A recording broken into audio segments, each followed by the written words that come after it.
So I wanted to talk about something that I've been mulling over for the last 3 months on just how to try to communicate this without it sounding completely ridiculous. But I've basically come to the conclusion that that's probably how it's going to sound. So I might as well just give it a go. But I want to talk about something that happened to me 3 months ago that resulted in a physical change in my brain. And as a result, since that moment, I haven't experienced any negative emotion at all, with the exception of any sort of immediate danger or threat. Um, and what I've identified the mechanism is, or as, is the separation of thought and emotions, in the sense that it used to be the case that for me, and I think for most people, you sit still and you can't stop thinking. And if you think about something you're worried about, or what someone thought of you, or what's coming up, and you don't know what to do, or you worry about the future, or you regret something you did in the past, or whatever it might be, you start feeling anxious, or if you read something on the internet, you get angry, or you start to worry, or you feel bored or excited, or some sort of excited in a negative way, like, oh, I got to do something, or those types of things, or sad, even just sorrow. And all of that completely came to an end in an instant, and has never come back. And all that I really ever experience in terms of the negative side is the worst I ever feel is just complete peace. Just like if you're relaxing on a nice day with nothing to do and you're like, oh, this is nice. Like that. You of course still feel all the good stuff, all the happy emotions, and all the joy and pleasure, and love and compassion, the same way that everyone else does already. But the reason I wanted to share is, first of all, I think I didn't know this was possible. And so I think that's interesting. But the second thing is, I think this phenomena has happened to other people before. But the real reason I wanted to share was because I think I know the mechanism by which this has happened. And I think by sharing that mechanism, other people can experience this as well. And I don't think this has ever been shared before. And that's what I wanted to talk about. So, to reiterate, this was really a physical change in the brain. It felt like a golf ball sized region in my head just deactivated. And for the next 3 days, it kind of felt like I'd usually it was almost like a habit of thinking something. And it would feel like the neurons or the electricity or whatever it might be moved to a certain region of the brain, and it just circled around an empty crater because it couldn't access that area. And then after about 3 days, it stopped trying, and it just feels back to normal now. And what I think this is whatever part of the region of the brain that is, it's responsible for fundamentally what we call the self-image. And typically, the way that it functions is it's always activated. The self-image is always activated. Effectively, it's parallel processing every single interaction that you have every moment of the day. Not just interaction, but it's just always on. So there's a parallel processing going on between your immediate perception through the senses. So your immediate perception of reality, which is connected to the emotions, obviously, because otherwise you'll get hit by a bus or something and not worry about it. So that's real. But then also in all of us, our self-image, which is our imagination, or what people think of us, how our life's going, how our life should be going, what our ideals are, what are our goals, what did we do yesterday, what we regret. It's always running, always, constantly. And it causes a feedback loop between emotions and thought, because your emotions trigger the thoughts and your thoughts trigger the emotions, and it's an infinite feedback loop. And that's why all of us, if we're not engaged with something, we literally cannot stop thinking and we cannot stop feeling something. And that ends. For me, that ended. It's sort of more like you can kind of think when you want to think. It's kind of like moving your hands. It operates independently from emotion. And so the real key that, again, I'm just saying the same thing, I suppose, but to really reiterate, the thing that I really want to share is this mechanism, which is, this is sort of what I think is going on.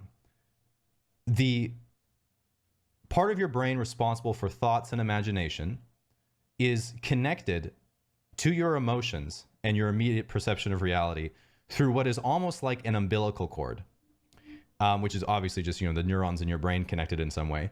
But I'm using the word umbilical cord because I think the origin of this is developmental, not evolutionary, because the reason why to me this would have sounded so ridiculous if I heard this a year ago was because I would have thought, well, you can't change your brain. Like, it's been evolving for, probably millions, if not tens of millions, or, at least in humans, a few 100,000 years as our species. You can't change the brain. But the thing here is, I don't think it relates to evolution so much, rather the development since we were children, in the sense that you'd think, this part is a little speculative. I'm not exactly sure on the developmental side. I'm sure some people do, so they can correct me, but this is the theme. When we were infants, like, 1-year-old, 2-year-old, and we weren't really conscious, we don't really have, we respond to the environment, but we don't remember it, is what I mean. We don't have any memories back then because memories haven't really even formed. We didn't have anything to remember because we hadn't experienced anything. So for when we're very, very young, we just have our immediate perception of reality and the emotions that go with it.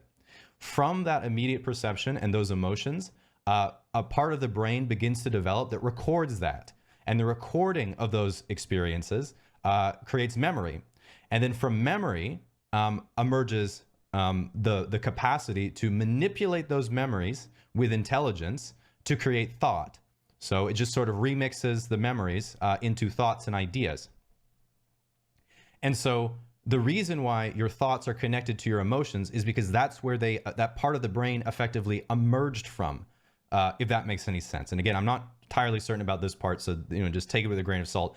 But whatever there's like a tiny, tiny thread, like an umbilical cord, that runs from your emotions to your thoughts. That umbilical cord itself, I am suggesting, is kind of like a vestigial neuronal connection. It's like the scaffolding of a building that's never been taken down. And if you actually look at it and examine that umbilical cord completely, you realize, oh shit, this isn't actually needed at all. And that insight into the fact that it's not needed at all for any function ends it and disconnects it from thought. And it feels like, there's a physiological change in the brain that deactivates that center. And so the part that I want to emphasize, because I think this is the part that hasn't been really said before, is that umbilical cord itself, the way we experience that umbilical cord is what we call self-image. Self-image is in fact equivalent to believing that purple is a real color, when in fact purple is not a real color. It's a combination of red and blue. But because we have never examined this, we've never taken the scaffolding down, we just experience purple. What I'm suggesting is through very, very close analysis, inquiry. Some people use like meditation and stuff, but this is completely secular. This has nothing to do with meditation, nothing to do with spirituality. You don't need any of those tools, so to speak. But the examination of that umbilical cord, that connection itself, which is self-image, by looking at it very closely, you can realize that purple is not a color. There is just red and blue underneath. And when you realize, oh shit, it's just red and blue, they instantly separate, and you never experience any negative emotions ever again, with the exception of your immediate perception of reality. So if someone tries to hurt you, you're going to be angry or scared. If you watch a scary movie, that does in fact kind of trick your brain and you get scared. But if you're reading some idiot on the internet who's got a dumb opinion, no emotions at all. You're just perfectly at peace. Because it's just a thought. No one's hurting you. There's no danger. It's just a thought. They have a belief, you have a belief. It's just a churning of ideas. The thoughts have no emotional content at all.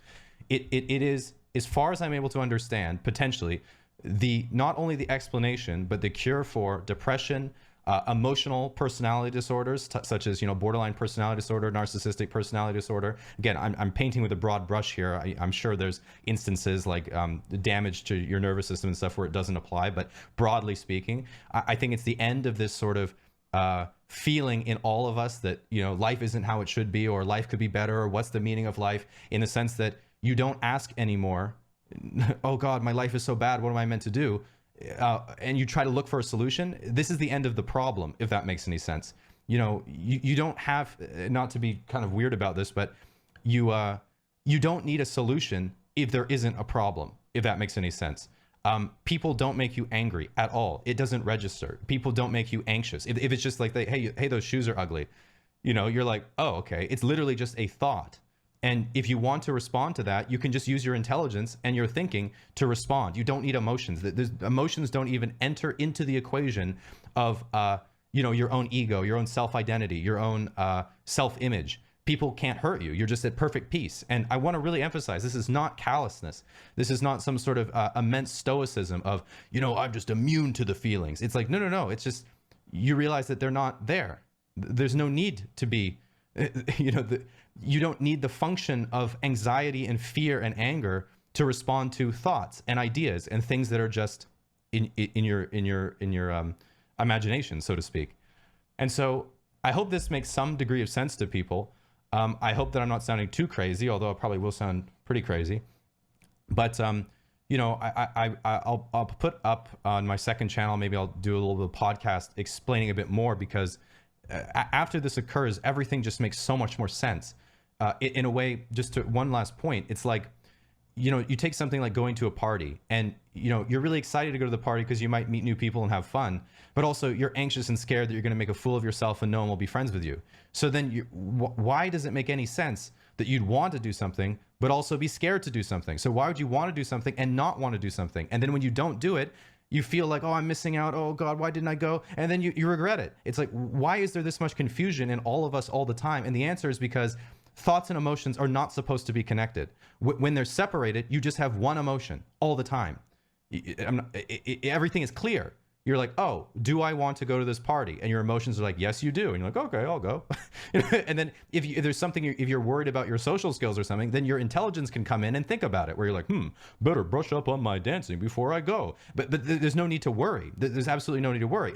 Every single action goes in accordance with one emotion. There's no parallel processing. There's no conflicting emotions. There's just one emotion in one circumstance all the time. And it's just, anyway, I just had to share this, not just the sort of experience. I know I've probably sound crazy, but I've been thinking about this for 3 months. I'm like, oh God, I have to tell people. I just don't know how. But the part that I really wanted to share is that mechanism, because I think it invites scientists or people who are just looking to go inquire themselves into the actual mechanism, because the only other place I've ever seen this discussed is like in religious texts and in spiritual texts and through like meditative circles.